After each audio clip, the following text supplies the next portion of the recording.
What's going on, my friends? Josh Baldwin here from Mad Money Millennial. In this video, we're going to talk about some brand new and exciting programs for low-income seniors and for those of you receiving SNAP or EBT benefits that you will absolutely want to pay attention to. We also have a list of 32 states, including DC, which were approved by the USDA for extra SNAP in February and March. You can do me a giant favor by tapping those like and subscribe buttons. And let's get into this breaking news update regarding the latest SNAP and EBT benefits information.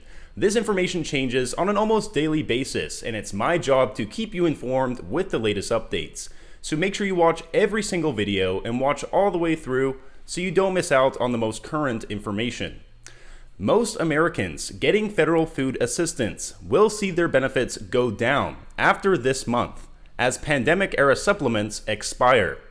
At the same time, lawmakers in Washington are beginning work on a new multi-year farm bill, with some legislators calling for reforms for the food stamps program. Nutrition programs make up 3/4 of the last farm bill, passed in 2018, and most of that goes to the SNAP program. Senator John Boozman of Arkansas, the top Republican on the Senate Agriculture Committee, said at a recent hearing that he supports food assistance programs, but also voiced concerns over their costs and eligibility requirements.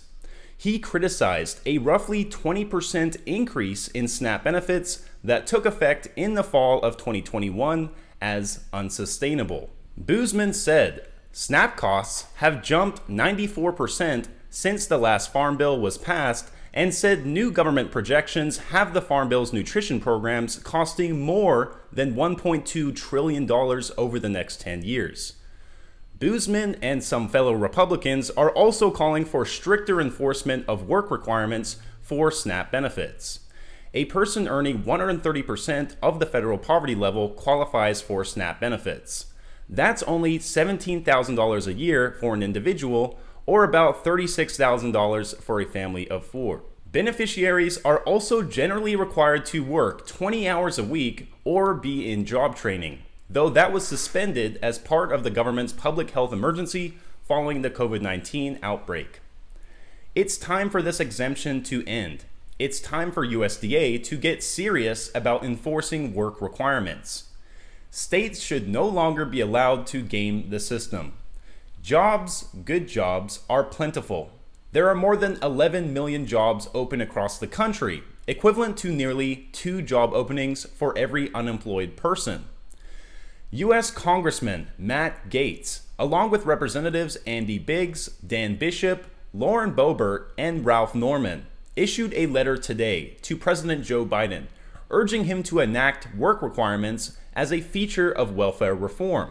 Specifically, the letter calls for the Biden administration to work with Congress to cut irresponsible spending in order to address the looming national debt crisis. The Congressional Budget Office last week released a new 10-year outlook that has federal debt ballooning to $46 trillion over the next decade, nearly double what it is now. And the deficit is projected to increase from $1.4 trillion this year to $2.7 trillion by 2033. The Congressional Budget Office also projected SNAP spending will fall by $21 billion or 14% this year, largely as a result of the end of emergency allotments that were provided to SNAP participants during the pandemic. Those allotments, in place since 2020, will end after this month's SNAP benefits are paid out.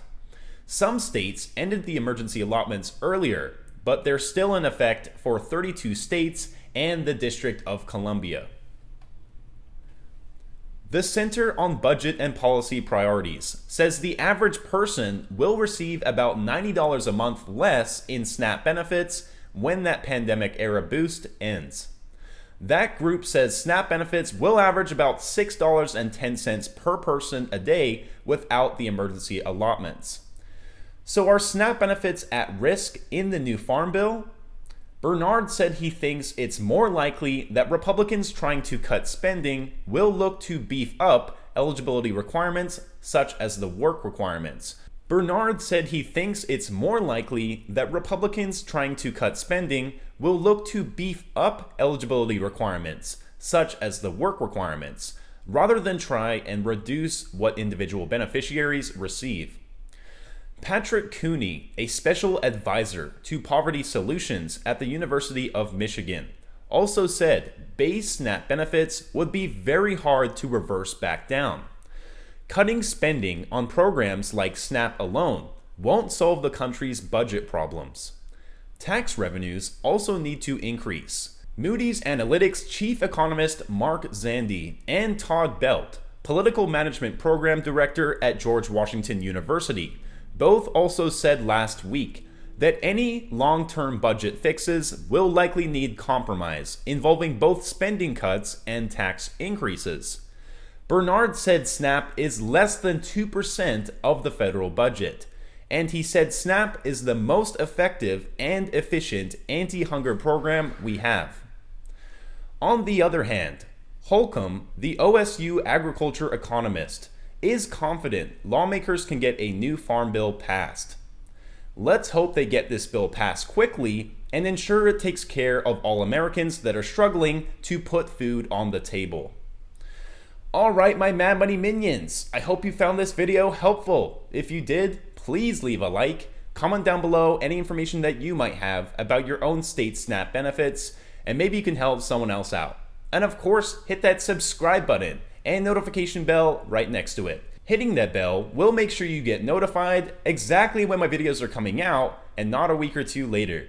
If you're interested in investing, you can now get your one free stock by clicking the link in the description. Alright guys, stay safe, stay hustling, stay warm, and I will talk to you all again soon.